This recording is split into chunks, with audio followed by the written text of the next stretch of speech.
SIR hearing কে কেন্দ্র করে মুর্শিদাবাদ জিয়াগঞ্জ ব্লকের অন্তর্গত নতুন গ্রাম পঞ্চায়েতের পাঠানপাড়া মোড় বহরমপুর লালবাগ বাইপাস রোড পথ অবরোধ এলাকাবাসীদের। দেখুন সেই ছবি এস নিউজ লাইভ বাংলা নিউজে। জাতীয় পতাকা হাতে নিয়ে পথ অবরোধ করলেন স্থানীয়রা। নেতৃত্ব দিলেন নতুন গ্রাম পঞ্চায়েতের অঞ্চল সভাপতি সিরাজুল শেখ, নতুন গ্রাম পঞ্চায়েতের উপপ্রধান সাহেব শেখ সহ একাধিক তৃণমূল নেতৃত্ববৃন্দ। এলাকাবাসীদের দাবি, তারা জানতে পেরেছেন 17 তারিখ একাধিক ব্যক্তির হিয়ারিং রয়েছে, কিন্তু আজ অবধি তাদের কাছে কোনো নোটিশ আসেনি। এছাড়াও তারা দাবি রেখেছেন মুসলিম সংখ্যাগরিষ্ঠ অঞ্চলে হিয়ারিং এর জন্য ডাক পড়েছে প্রতিটি বুথে 50% থেকে 60% মানুষের। অন্যদিকে যে অঞ্চলে আসল বাংলাদেশিরা বাস, সেখানেই হিয়ারিং এর ডাক পড়েছে মাত্র 20 থেকে 25% মানুষের। যদিও প্রশাসনের পক্ষ থেকে ওনাদের দাবি ভিত্তিহীন বলেই দাবি করছেন। ঘটনার খবর পেয়ে মুর্শিদাবাদ থানার আইসি রাজা সরকারের নেতৃত্বে ঘটনাস্থলে পৌঁছায় মুর্শিদাবাদের বিশাল পুলিশ বাহিনী। ঘটনাস্থলে ছুটে আসেন লালবাগ মহকুমার পুলিশ আধিকারিক অলোক কুমার রাকেশ মহাদেব, ছুটে আসেন মুর্শিদাবাদ জিয়াগঞ্জ পঞ্চায়েত সমিতির সভাপতি উন্নয়ন আধিকারিক মানস কুমার বাগ। সমষ্টি প্রশাসনিক মধ্যস্থতায় প্রায় 2 ঘন্টা পথ অবরোধ উঠে যায়। বিষয় কে কি বললো আসুন শুনে নেওয়া যাক।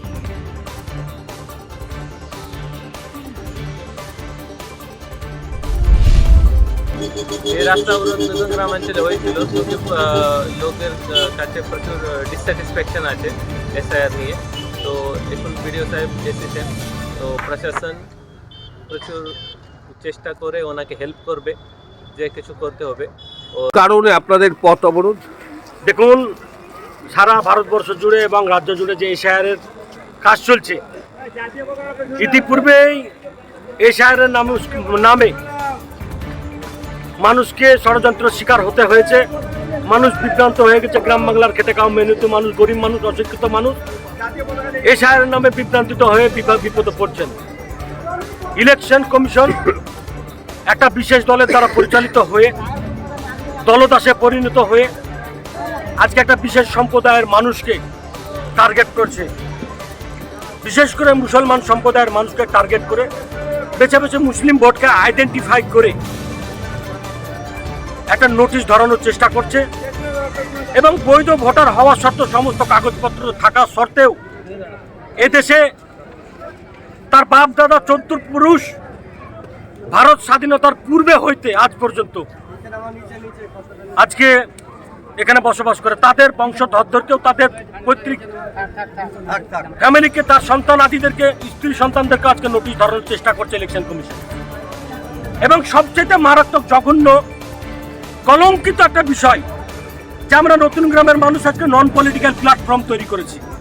এখানে পলিটিক্যাল কোনো ব্যানার থাকবে না।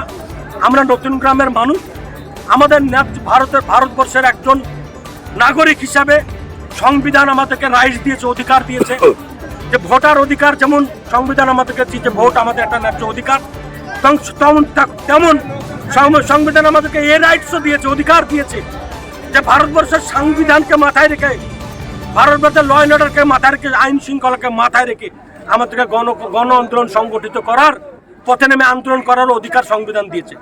তাই ভারতবর্ষের সংবিধানকে মাথায় রেখে, আন্দোলনকে মাথায় রেখে, মহামান্য সুপ্রিম কোর্টকে, মহামান্য প্রশাসনকে মাথায় রেখে আজকে আমরা গণ আন্দোলন সংগঠিত করতে বাধ্য হয়েছি। তার কারণ আজকে মুসলিম সম্প্রদায়ের মানুষকে আইডেন্টিফাই করে বেছে বেছে কোন এলাকায় 500, কোন এলাকায় 600 নোটিশ ধরানোর চেষ্টা হচ্ছে। সবচাইতে একটা মারাত্মক বিষয়, আগামীকাল 17 তারিখ হিয়ারিং এর ডেট নির্ধারণ করা হয়েছে। এখন আজকে 16 তারিখ, এখন বেলা 10টা 15 বাজে, এখন পর্যন্ত নোটিশ এসে ভোটারদের কাছে পৌঁছায়নি। আমাদের কাছে বিশেষ সূত্র খবর আছে নোটিশটা এমন সময় দিবে, রাতের অন্ধকারে, সন্ধ্যাবেলায় 5টা-6টার পর নোটিশটা ধরাবে বিএলওরা, এবং পাবলিক যাতে কোনো রকমের কাগজ তৈরি করার সুযোগ না পায়। আপনার রাত্রির বেলা পঞ্চায়েত বন্ধ থাকবে, বিডিও অফিস, পঞ্চায়েত, জেলা পরিষদ সব বন্ধ থাকবে। স্বাভাবিকভাবে মানুষ যদি একটা বংশ তালিকার প্রয়োজন থাকে, কিংবা একটা অফিসিয়াল কোনো হরিশ সার্টিফিকেটের প্রয়োজন থাকে, কোনো একটা অনলাইন করার গরিব মানুষের প্রয়োজন থাকে, সেটা মানুষ করতে পারছেন না। হিয়ারিংয়ে গেলে অটোমেটিক্যালি নামটা বাদ চলে যাবে। এই যে একটা ঘৃণ্য চক্রান্ত, একটা দলদাসে পরিণত হয়ে যাওয়া ইলেকশন কমিশনের, এই চক্রান্তর বিরুদ্ধে আজকে সাধারণ মানুষ রুখে দাঁড়িয়েছে। আর সাধারণ মানুষের সাথে পথে দাঁড়িয়ে আমরা আন্দোলন করছি। এটা আমাদের আচ্ছা, কতক্ষণ থাকবে এই আন্দোলন? যতক্ষণ না ইলেকশন কমিশনের অফিসাররা, ইআরও, এসডিও, বিডিও, আমাদের 64 নম্বর মুর্শিদাবাদ বিধানসভা কেন্দ্রে আমাদের লালবাগ সাব ডিভিশনালের এসডিও সাহেব, ওনাকে স্পেশালি নিয়োগ করা হয়েছে।